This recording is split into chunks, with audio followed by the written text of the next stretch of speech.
Hello. എന്തൊക്കെയുണ്ടെടാ? മിനിഞ്ഞാന്നെത്തി. ഇല്ല, പുറത്തൊക്കെ ഒന്നും ഇറങ്ങാൻ പറ്റിയിട്ടില്ല. ഞാൻ വന്ന വീട്ടിൽ തന്നെ. ആ ആ ആ ഇല്ലല്ല, മേരിമുട്ടനെ കണ്ടിട്ടില്ല. പിന്നെ എടാ, നമ്മുടെ നൗഷാദില്ലേ, ഓൻ്റെ ഭാര്യക്കുള്ള എന്തോ ഒരു പൊതി എന്തോ കൊടുത്തയച്ചിട്ടുണ്ട്. ഇല്ലെങ്കിൽ വന്ന് വാങ്ങാൻ പറഞ്ഞാൽ മതി. ഓൻ്റെ നാട്ടിലെ നമ്പർക്ക് ഒന്ന് വാട്സപ്പ് ഇട്ടുണ്ട് കേട്ടോ. ഓൻ്റെ നാട്ടിലെ നമ്പർ വാട്സപ്പ് ഇട്ടുണ്ടോ? എന്താണ്? ഒരു മിനിറ്റ് കട്ടെ, ഞാൻ വിളിക്കാം. അതെ, ഇന്നലെ നമ്മൾ കല്യാണത്തിന് പോയപ്പോഴേ അവിടെ നിന്ന് കുറേ പെണ്ണുങ്ങൾ ഇങ്ങനെ പറയുക, നിങ്ങളിപ്പോഴും പഴയ പോലെ തന്നെ ചെറുപ്പമാണ്, താടിയില്ല, മുടി ഇത്തിരി പെട്ടയാണെങ്കിലും കുഴപ്പമൊന്നുമില്ല, എപ്പോഴും അതേപോലെ ചുറുചുറുക്കായിട്ട് കിടക്കട്ടെ, കണ്ണേറ് കിട്ടിയേക്കാണ്. അതുകൊണ്ടാണ് നമുക്ക് മക്കളില്ലാത്തത്. ഇതെന്തത്? ഇത് ഇച്ചിരി ഉപ്പും ഇതാണ്, മറ്റേ കടുകും.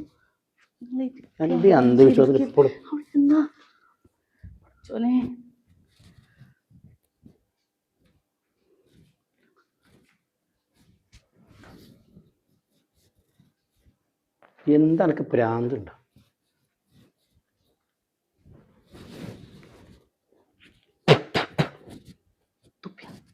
തുപ്പി ഇഞ്ചി കൂടി കൂട്ടി തുപ്പിക്കാളെ.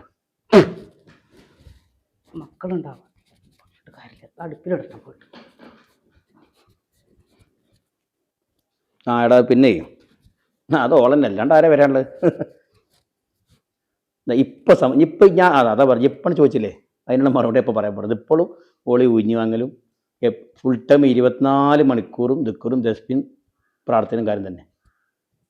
അല്ല, അതൊക്കെ വേണം, അതൊക്കെ ഞാനും ചെയ്യുന്നുണ്ട്. ഞാൻ നിസ്കരിക്കുന്നുണ്ട്, നോമ്പൊലിക്കലുണ്ട്, ഒക്കെ ചെയ്യുന്നുണ്ട്.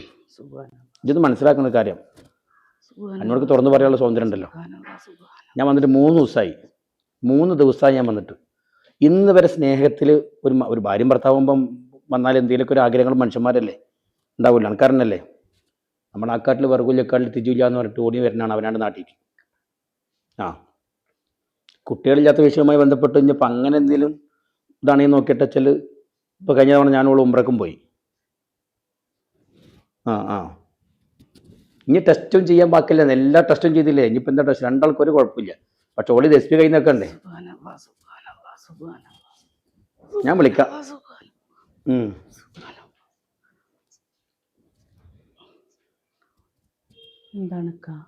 അല്ല, ഞാനേ ട്രാവൽസൊക്കെ വിളിച്ച് പറയാൻ പോവാണ്. ഇപ്പോൾ ടിക്കറ്റിന് വരും. ഞാൻ അവന് പോട്ടെന്നാലേ. മിനിഞ്ഞാന്നല്ലേ വന്നത്, എന്താ പോവാൻ ഇത്ര തിരക്ക്? ഞാൻ എന്തിനാ അവിടെ ഇരിക്കണത്? നിങ്ങളെ നമുക്ക് മക്കളില്ലാത്തതിനെ നമുക്ക് നിങ്ങളും കൂടി ഒരു ദുആ എടുക്കാണ്ട്, അതുപോലെ കുറച്ച് ദിക്റുകളും എടുക്കാണ്ട്, അത് മുടങ്ങാണ്ട് എടുക്കണം. ദിക്റ, ദുആ, യാസീനും ഫാത്തിഹ സൂറത്തൊക്കെ ഞാൻ ഓതുന്നല്ലേ. അനക്ക് വല്ല പ്രശ്നമുണ്ടോ? എന്നോട് എന്തെങ്കിലും ഒരു ആലോചന എന്തെങ്കിലും ഉണ്ടോ? എനിക്ക് ഇഷ്ടമില്ലായ്മ എന്തെങ്കിലും ഉണ്ടോ? എന്താ എനിക്ക് അങ്ങനെ പറയണേ? നിങ്ങളോട് എന്താ ആലോചിക്കേണ്ടത്? നിങ്ങളോട് ഒരു ആലോചനയില്ല എനിക്ക്. അതൊക്കെ ഇഷ്ടം മാത്രമേ ഉള്ളൂ. നമുക്ക് കുട്ടികളുണ്ടാവണ്ടേ? അപ്പൊ ഈ ദുആയും ദിക്റൊക്കെ എത്തിച്ചാൽ തന്നെ നമുക്കത് ഉണ്ടാവുള്ളൂ. ഞാൻ ചോദിക്കട്ടെ, മനസ്സിലാക്കുക. ഒരു മിനിറ്റ്, ഞാനൊരു കാര്യം ചോദിച്ചോട്ടെ. ഞാൻ വന്നിട്ട് 3 ദിവസമായി. ഇവിടെ നോക്ക്, 3 ദിവസമായി. നമ്മൾ ഒരുമിച്ച് വരുന്നായിരുന്നു, ഒരുമിച്ച് ഇരുന്നിട്ടുണ്ടോ? ഒരുമിച്ച് കുറച്ചേരം നമ്മുടേതായ ലോകത്തേക്ക് ഒന്ന് ഫ്രീ ആയിട്ട്. ഇപ്പൊ നമ്മൾ ഒരുമിച്ച് തന്നെയല്ലേ ഇരിക്കണക്ക. അതാണ് എൻ്റെ ലോകം. ഇത്രേ ഉള്ളൂ. ഇതിങ്ങനെ എടുത്ത് ദിസ്പി പറഞ്ഞാൽ കുറച്ച് കൂടിപ്പോവും. ഞാൻ പോവാ, അടുത്താഴ്ച പോവാ, അത് നല്ല. നോക്കാം, നമുക്ക് കുട്ടികളുണ്ടാവാൻ വേണ്ടിയിട്ടാ, അല്ലാണ്ട് വേറൊന്നും അല്ലല്ലോ. അതിനിപ്പോ ദുആ എടുക്കണേണ്ട എന്താ, ദിക്ർ എടുക്കണേന് എന്താ? നിസ്കാരം കാര്യങ്ങളൊക്കെ ആയിട്ട് നടക്കണത് പടച്ചോന്റെ ഇതിൽ, ഞാൻ പടച്ചോന്റെ ഇതിൽ ഇങ്ങനെ ജീവിക്കുക. ആ പടച്ചോൻ തന്നെ പറഞ്ഞു, ഞാൻ മറ്റന്നാ പോവാന്ന് പറഞ്ഞു. ഞാൻ അതാ പറഞ്ഞത്. ആ പടച്ചോൻ തന്നെ എന്നോട് കയറിക്കോളം പറഞ്ഞു ഇവിടുന്ന് അങ്ങോട്ട്. ഞാൻ നിങ്ങോട്ട് വന്ന് ഇറങ്ങിയിട്ടുള്ളൂ. അത് അനക്കൂടി തോന്നുന്നുണ്ടേ, മിഞ്ഞാന്ന് വന്നൊരാളാണ് ഞാനെന്നുള്ളത്. ഞാനൊരു പുരുഷനല്ലേ. ഞാൻ വേറൊന്നും ചെയ്യണം, ഞാൻ പടച്ചോനെ ഒന്നും ചെയ്യണില്ല, ഈ ഒന്നും ചെയ്യണില്ല. അതാണ്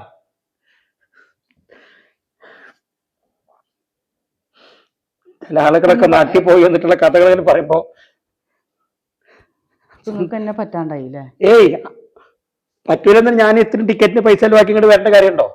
പിന്നെന്താ ഇപ്പൊ നിങ്ങൾ പറയുന്നത്? ഞാൻ പെട്ടെന്ന് ടിക്കറ്റ് എടുക്കാണ് പോവാണെന്ന്. ഞാൻ എന്താ ഇവിടെ ചെയ്യണം? ഞങ്ങൾക്ക് എന്ത് ചോറും കറിയും നേരാൻ നേരത്തിന് കൂടെ വരുമ്പോ തരുന്നില്ലേ? ഞാൻ അതന്നെ ഉദ്ദേശിക്കുന്നത്. അല്ലക്ക, ഞാൻ വന്നിട്ട് അവിടെ എന്താ ഒരു കുറവ് വരുത്തുന്നത്?